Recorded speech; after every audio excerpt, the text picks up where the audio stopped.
WhatsApp. So good morning. এখন বাজে 10টা আর আমি এখন থেকে ব্লগটা স্টার্ট করলাম। আর আজ আমি কি করব না করব সব সারাদিনের রুটিন তোমাদের সাথে শেয়ার করব এখানকার। সো এখন কদিন থেকেই ভীষণ বৃষ্টি হচ্ছে সকাল সকাল। সো আজও বৃষ্টি হয়েছে। সো ওয়েদারটা খুব সুন্দর, তোমাদের সাথে শেয়ার করব। ওয়েদারটা এত মানে বৃষ্টি ভেজা ওয়েদার, খুবই ভালো লাগে। গাছের পাতায় জল পড়ে আছে, খুবই সুন্দর লাগে দেখতে। কি বলো তো, বৃষ্টি ভেজা ওয়েদারে গ্রামের সিন মানে গ্রামের বৃষ্টি ভেজা ওয়েদারটা খুবই সুন্দর লাগে দেখতে। তাই ভাবলাম কেননা আজকেই আমি ব্লগটা করি আর তোমাদের সাথে সেটা শেয়ার করি, কারণ তোমাদেরকে দেখাতে পারলে সবাই তো আর গ্রামে থাকো না, তো সব গ্রামের সিনগুলো দেখাতে পারলে তোমাদের ভালো লাগলে আমারও ভালো লাগবে। তো তার জন্য আজকে ব্লগটা শ্যুট করা। সো চলো, এখন আপাতত মা কাজ করছে। সো আমাকে বলল যে বাড়িরই গাছের ফুল আছে, তো বললো ফুলগুলো তুলে রাখতে পুজো দেওয়ার জন্য। সো আপাতত আমি এখন ফুল তুলতে যাব গাছের। সো চলো তোমরাও।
দেখো, লকডাউনের জন্য রাস্তায় কেউ নেই,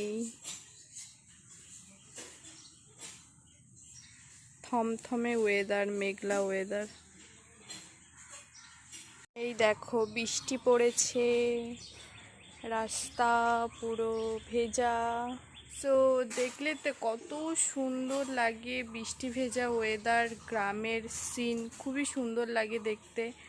সো এখন আমি সকালের খাবার খাবো, তারপর দেখি কি করি।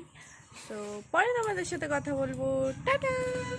সো গাইজ, আমি এখন বসে আছি, আমার সকালে খাবার হয়ে গেছে। আর তো মা বললো যে গাছের আম পেড়েছে, আমের চাটনি করতে। তো আমাকে করতে বললো, কারণ চাটনি কোনো মাখা টাখা মানে আম মাখা, কুল মাখা, তেঁতুল মাখা, এগুলো আমি একটু ভালোই করতে পারি। সো তার জন্য আমাকে বলল। সো তোমাদের সাথেও শেয়ার করব আমার স্টাইলের। সবাই মানে আমের চাটনি জানে কি করে করে। সো আমাদের বাড়ির স্টাইলে এবং আমার স্টাইলের চাটনি আমি রেসিপিটা তোমাদের সাথে শেয়ার করব। সো চলো দেখতে থাকো। কি বলো তো, আগে আমি কি করতাম, আমি বিয়ের আগে আম গাছের আম ছিল বা কিনে আনতো বাবা। সো আমগুলো মানে কাঁচা আম মাখা, লঙ্কা দিয়ে সব চিনি ঠিনি দিয়ে লেবু পাতা দিয়ে মাখা করতাম আর সবাই মিলে খেতাম। সো এখন বললাম যে করব, তো মা বললো যে না, তার মধ্যে আজকে আমাদের শুক্রবারে আমরা নিরামিষ খাই, তার জন্য মা বললো যে না চাটনি কর, তার জন্য চাটনি করব। সো তোমাদের সাথেও শেয়ার করব আমের চাটনিটা। তো চলো করে ফেলি, চলো।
না বলো কেমন হয়েছে? দারুণ হয়েছে। জোরে বলো। দারুণ হয়েছে।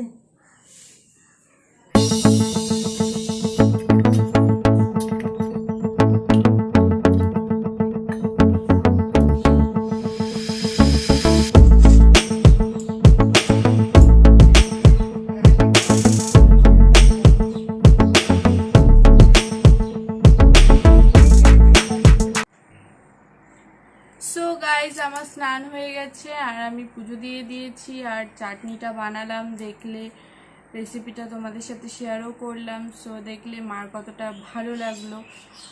আর যতটা পেরেছি আমি ভেবেছিলাম যে তোমাদের গ্রামের কিছু কিছু অংশ, কিছু কিছু সিন তোমাদের সাথে শেয়ার করি, সেগুলো যতটা পেরেছি তোমাদের সাথে শেয়ার করেছি। তাই আজ সকালে বৃষ্টি পড়ছিল, তাই ভাবলাম যে বৃষ্টি ভেজা সকালটা, বৃষ্টির পড়লে গাছপালা কত সুন্দর লাগে দেখতে, সেগুলো তোমাদের দেখাই, শেয়ার করি। তো যতটা পেরেছি তোমাদের সাথে শেয়ার করেছি। আর সব থেকে ইন্টারেস্টিং, সকালে বৃষ্টি হচ্ছিল, এখন দুপুর, এখন রোদ উঠে গেছে। সো সেটাও তোমাদের দেখাচ্ছি, দাঁড়াও, চলো দেখাই। ওই দেখো রোদ উঠে গেছে, আকাশ পরিষ্কার, কোনো মেঘলা নেই, রোদ উঠে গেছে। সো আজকের ভিডিওটা আমি এই পর্যন্তই রাখলাম। যদি তোমাদের ভালো লেগে থাকে তাহলে অবশ্যই একটা লাইক করে দিও, কমেন্ট করে দিও আর সাবস্ক্রাইব করো আমার চ্যানেল। আর সাবস্ক্রাইব করে পাশে থাকা বেল আইকনটাকে প্রেস করে দিও, যাতে আমি যখনই কোনো ভিডিও পোস্ট করি তোমাদের কাছে নোটিফিকেশান চলে যায়। সো চলো, আমি কি করলাম আজ সারাদিন কি আজ দুপুর পর্যন্ত, সকাল থেকে দুপুর পর্যন্ত যা করলাম তোমাদের সাথে শেয়ার করলাম কিছু কিছু অংশ। তো যদি তোমাদের ভালো লাগে তাহলে প্লিজ একটা লাইক করে দিও। আর চলো নেক্সট ভিডিওতে দেখা হচ্ছে, ততক্ষণের জন্য ভালো থেকো, টাটা।